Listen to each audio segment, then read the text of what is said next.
Chapter 1 Brynhildr Part 1 Hey, don't look up! You'll get caught by the gods! The teenage girl who had just come out of the tunnel saw what the boy was doing. She panicked and pressed his head down a bit roughly. Ah, it hurts, big sis Jade. Roger, how many times have I told you before? It's very dangerous above ground. Didn't you just promise me that you won't cause any trouble? Don't make me tell your mom, alright? Sorry, but I was just a little curious. No good, the teenage girl, Jade, sighed. In the past, we offended the gods, which is why all of us now hide underground. It's a great taboo to peek at the sky out of curiosity. Alright. Roger lowered his head and dared not to look anywhere above himself. Good boy. Jade showed a merciful smile and patted Roger's head. Let's quickly move the light stones outside. Don't stay out there for too long. Aunt's worried about you. Sure. Roger nodded and joined Jade in pulling the 3 trolleys connected in a line out of the tunnel. On the trolleys were loads of light stones, enough to illuminate the underground village for 3 days.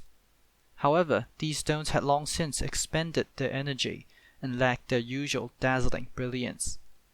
As they left the tunnel, the two were immediately enshrouded by a dense, glittering smog that moved along the air currents. Not only did the smog drastically lower the visibility above ground, it also contained substances that were hazardous to humans. When inhaled in large quantities, it would cause dizziness and nausea.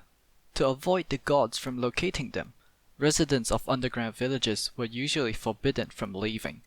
However, it was Jade and Roger's turn to transport and change the lightstones today. They had to leave the village through the tunnel and drag the trolleys to a vacant spot about 100 meters away. It was part of the village's daily routine. Lightstones could absorb the harmful smog and convert it into light and fresh air. As such, for the 2 decades that mankind had been living underground in order to hide from the gods, lightstone had always been an irreplaceable item. It had also been a while since Jade last left the village. The verdant vegetation above ground eased her heart. Sometimes, when the breeze temporarily dissipated the smog, she would take in a deep breath and enjoy the sense of freshness and freedom. If not for the gods and the smog, she would really love to lay on the grassy field and take a nap. Big Sis Jade, do the gods actually like or hate us? Roger asked out of the blue. Eh? Perhaps they don't really like us, I guess. Why are you asking? Because everyone says the lightstones are gifts from the gods. If that's true, why did they also create this strange smog thing? And why did they have to lock us underground? Big Sis Jade, I have always felt that it was strange. Big Sis hasn't really thought about that. Jade hesitated for a short while because she was unsure how to answer him. Roger, you're a smart kid. Maybe you can tell Big Sis in the future when you grow up. I think if we can understand the gods, or maybe talk to them, can we also become friends? Will the gods chase away the smog? A world like that must be amazing, but maybe it's a bit difficult. Roger's pure and naive thoughts brought a bitter laugh to Jade's face. It was because she knew what kind of existences the gods were, and also understood that what the young boy had in mind was something impossible to achieve. Even so, she did not want to strike down the kid's pure thoughts right away and leave him depressed. That's why I said if. Only if. Right. If that really happens one day, I'll definitely. The two leisurely chattered as they walked, and they soon arrived at the place where the villagers always placed the lightstones.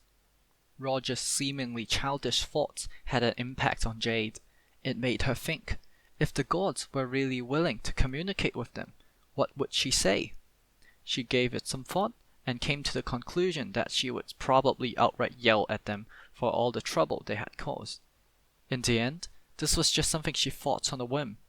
The gods descended on their own and completely changed the lifestyle of humans, not to mention the tragedies they caused time after time. Jade shook her head and dismissed the pointless thoughts. It was at this moment she realized that there were two unnatural silhouettes within the dense smog ahead. Strange, Big Sis Jade, why is someone already... Roger lowered the ropes in his hand and seemed like he wanted to have a closer look. However, Jade, who realized that something was off, quickly seized his hand and covered his mouth with hers. She dragged him to the roadside and hid themselves. Before leaving the village, Jade had checked the entry and exit logs. The only ones who were supposed to be away from the village were the two of them. Although the unknown figures in the smog might be travelers, the chance of that was too low. She would rather act prudently in such a situation. Quiet. For a while, the smog had been too dense for Jade to clearly identify the unknown silhouettes. The thick smog dissipated slightly when a swift breeze blew past them. That short period of time was enough for her to have a good look at the two figures. They bore wings on their backs, something humans did not have. She gasped as her mind went blank. That was the first time she had seen the gods with her very eyes. The next second, an enormous explosion that shook the ground came from behind. She turned to look at where the explosion took place, only to find that the short hill that had originally been the entrance to the village had been completely obliterated. The shockwave dissipated the smog, replacing it with filthy dust. Another shadow descended from above and entered the underground village from the recently created crater. Oh my. Big Sis Jade! She let go of Roger as the two sat on the ground powerlessly, unable to believe the outrageous scene in front of them. That was until they heard heavy, eerie footsteps from behind. Those footsteps almost robbed Jade of her breath. With courage that seemingly came from nowhere, she slowly turned to look back. With 2 horns, 6 eyes, and an unnaturally large mouth, the uncanny appearance of the god made her feel nauseous. Unaware of Jade's inner turmoil, it lifted up its arm and aimed at the two on the ground. Azure light gathered at its palm. It was the terrifying power of magic that the gods possessed. Jade's mind went blank upon seeing the mystifying light. She had even forgotten about the fact that she should be escaping instead of sitting there. Roger, who was younger than her, was more composed in the situation. He immediately got onto his feet and threw himself at Jade in a desperate attempt to move both their bodies out of the way of the incoming magic. The glowing orb of blue swiftly struck the ground, sending the two flying through the air. They held onto each other tightly even as they crashed to the ground. "Roger!" He spat out a mouthful of blood onto Jade, and his usually energetic eyes were now lacking vitality. It was at that moment she realized that the right half of his torso was missing. Things that should have been inside his body were falling out one after another. It's my fault. Shouldn't look up to the sky. Roger! The boy's torn up body remained motionless. Struck with grief and nausea, tears uncontrollably flowed from her eyes. Looking up to the sky would lead to the god's sanctions, were no more than lies adults used to keep children in check. However, Jade no longer had a chance to explain that to Roger. It hurts. This is too painful. Jade could not tell if the pain was from her physical body, or from the depth of her heart, or perhaps both. Her body was also immobilized. She could feel something gradually seeping out of her body that was slowly turning cold. Surrounded by chaotic noises, she could no longer make out what the sounds were. Just as her consciousness was about to fade away, a shadow slowly approached her. Jade knew the god was about to further rob her of her life, despite the fact that she would have died soon anyways. Can we also become friends with them? Ironically, what Roger had said as they left the village now flashed through her mind. Why? She did not understand why she had to die here.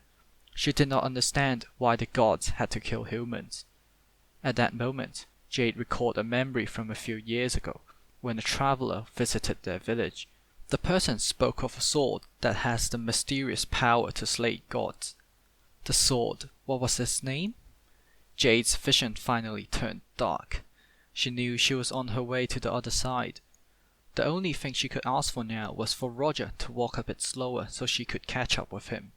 At the very least, he would not be lonely on his way to the final destination, and she could apologize to him for lying.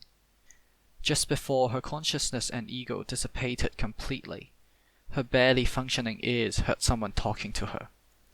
Even if it's such a world, do you wish to live?